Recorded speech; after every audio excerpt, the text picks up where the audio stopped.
Miss হবে না আপনার পছন্দের টিভি শো। দেখুন জি5 অ্যাপে একদম ফ্রি।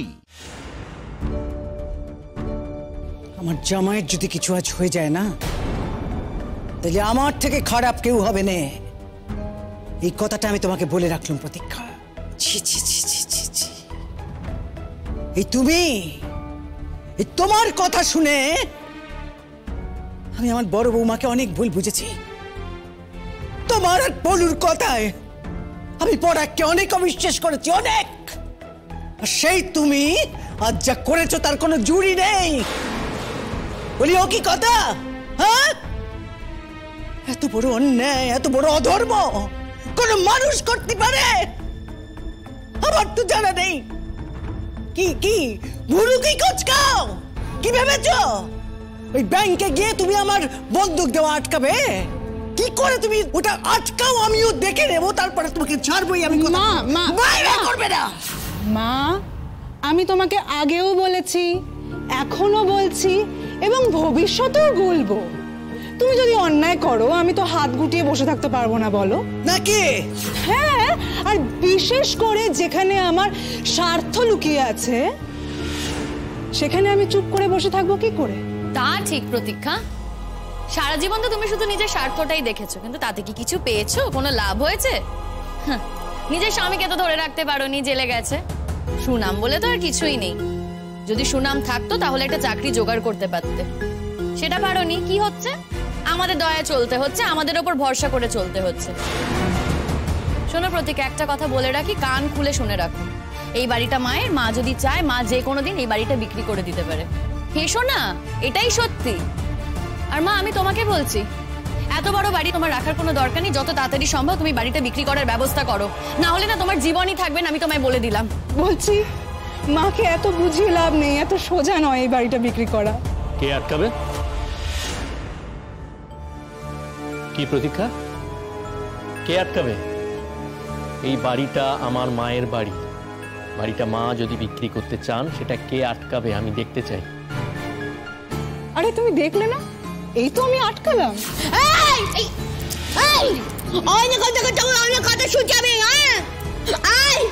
তুই চাচার বাড়ির ছোট বউ হচ্ছে কেন? আমার নিজের বাড়ির বউ হচ্ছে কেন? আমার স্বামীর চিকিৎসা করতে গিয়ে আমার যদি কোন রকম বাধা পায় আর তোর জন্য যদি কোন রকম অসুবিধা হয়, তোর স্বামী খুব খুব খারাপ হয়ে যাবে। তার জন্য তুই যাই রাখবি, তুই যাই রাখবি। তো তুই আমি একদম চুপ চুপ চুপ, অমন করে কথা বলতে নেই। মা গো, মা এসো, আমার সঙ্গে এসো, আমার সঙ্গে এসো। শোনো, অমন কথা বলতে নেই। কে আটকাবে, কে আটকাবে? তুমি দেখো না, দেখো দেখো কি করি আমরা, তুমি দেখো। তোমার স্বামীর চিকিৎসা কেউ আটকাতে পারবে না মা। তোমার বউ আছে না, সব ব্যবস্থা তো করছে সে, তাহলে তুমি কেন ভয় পাচ্ছ? কিচ্ছু হবে না। দাঁড়াও, তুমি চুপ করে বসে দেখি। বৌমা, ও বৌমা শোনো, একটা কাজ করো দেখি মা, আমার যত গয়নাগাটিগুলো আছে সব নিয়ে একবার সোনার দোকানে যাও দেখি, দেখো তো কত দাম বলে তারা। যাও। উফ বাবা, বাড়িটাকে রক্ষা করলাম, এবার গয়নাগাটি নিয়ে পড়েছে। এই মেয়েটার সামনে কেন বলো তো এসব কথা বলো? তোমার যদি আমাকে কিছু বলার থাকে না, আলাদা করে ডেকে বলো। তোমার ছোট বৌমার সামনে দয়া করে কিছু বলো না। এখন আমি গয়নার দোকানে যাবো, উনি আমার সঙ্গে সঙ্গে যাবেন, আমার পেছন পেছন যাবেন, তারপর কি আমাকে চোর বদনামও দিতে পারে। প্লিজ মা, আমি না এর মধ্যে জড়াতে চাই না। আমি তো একটা স্কুলে চাকরি করি, মান সম্মানের ব্যাপার আছে। আমি চাই না আমার সম্মান নিয়ে টানাটানি হোক। ঠিকই বলেছো, বুঝলাম। না তাহলে তো আমাকেই যেতে হবে, আমাকেই গয়নাগুলো নিয়ে অগত্যা যেতেই হবে। কেন তুমি সোনা গয়না নিয়ে যাবে মা? তার থেকে বরং আমি তোমাকে যে বুদ্ধিটা দিলাম সেটা কাজে লাগাও না। তোমার জামাইয়ের বাড়ির লোকজন এগিয়ে আসছে না কেন বলো তো? প্রতীক্ষা, তীর্থদাকে নিয়ে না নোংরা খেলাটা খেলো না, খুব একটা লাভ হবে না। তীর্থদার কাছে কিন্তু এখনো অবধি সমস্ত প্রমাণ আছে। আশা করি তুমি বুঝতে পারছো আমি কিসের কথা বলছি। আমি চাইলে কিন্তু সমস্ত তথ্য প্রমাণ আমি তীর্থদার কাছ থেকে নিয়ে আসতে পারি। না মানে এখন তো তীর্থদা একটু বেটার, তাই আমি চাইলেই তীর্থদার কাছে যেতে পারি, আমি সেগুলো চাইতে পারি।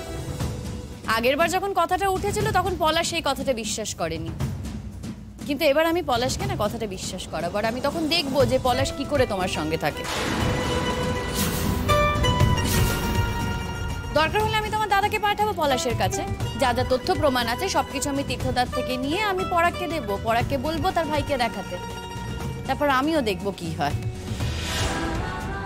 আমার পেছনে তো অনেক লেগেছো, তাই তোমাকে বলছে আমার পেছনে না লাগতে এসো না, এর ফল কিন্তু ভালো হবে না। ভয় দেখাচ্ছ? ভয় দেখাচ্ছি না, যাতে ভয় পাও সেই ব্যবস্থাই করছি। কিন্তু তোমার মতো মেয়ে তো সে কোনো কিছুতেই ভয় পায় না, কিন্তু ভয়টা এবার পাও, বুঝলে? হ্যাঁ, আমার শাশুড়ি মা হয়তো অনেক সময় তোমার কথায় গলে যায়, তার মন গলে যায়, সে তোমাকে ভালো ভাবে, কিন্তু বিশ্বাস করো আমি না তোমাকে ভালো ভাবি না, আর আমার মন তুমি কোনোভাবেই গলাতে পারবে না। কি হবে কি হবে এখন?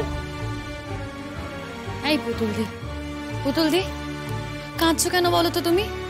আরে আমি তো আছি, আমি কি মরে গেছি নাকি? হ্যাঁ, দরকার হলে যার কাছ থেকে, যে মানুষটা আমাকে 10 লাখ টাকা দিয়েছিল তার কাছ থেকে না হয় টাকা চাইবো, কিছু একটা তো ঠিক ব্যবস্থা করব। আর একটা কথা তোমাকে আমি বলি, কেউ কোনোভাবেই না মায়ের এই বাড়ি বন্ধক রাখা আটকাতে পারবে না, কোনো সূত্রেই পারবে না। এটা মার বাড়ি, মা যেটা ইচ্ছে করবে সেটা করবে, কেউ এই ব্যাপারে কিছু বলতে পারে না। আর একটা কথা শোনো, তোমাকে তীর্থদা বলেছে না যে তীর্থদার অ্যাকাউন্টে কিছু টাকা আছে, দরকার হলে আমরা সেই অ্যাকাউন্ট থেকে টাকা বার করবো। হ্যাঁ, যে করেই হোক টাকা জোগাড় করব, তুমি চিন্তা করো না পুতুলদি, তীর্থদাকে আমরা সুস্থ করে তুলবই। তুমি এভাবে কান্নাকাটি করো না, বুঝলে?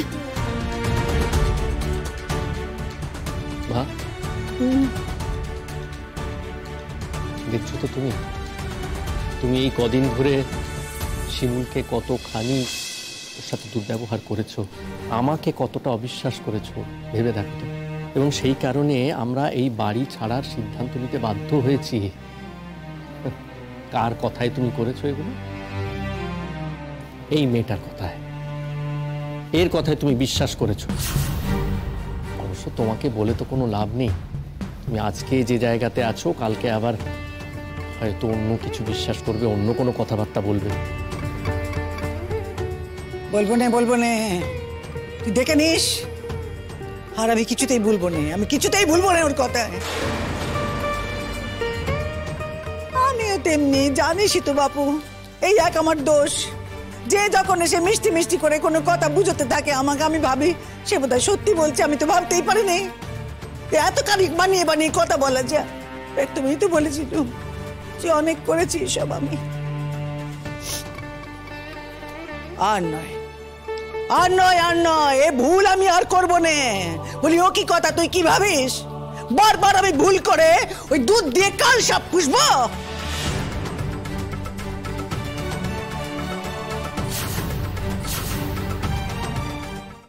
জি5 ডাউনলোড করুন আর সব এপিসোড দেখুন একদম ফ্রি।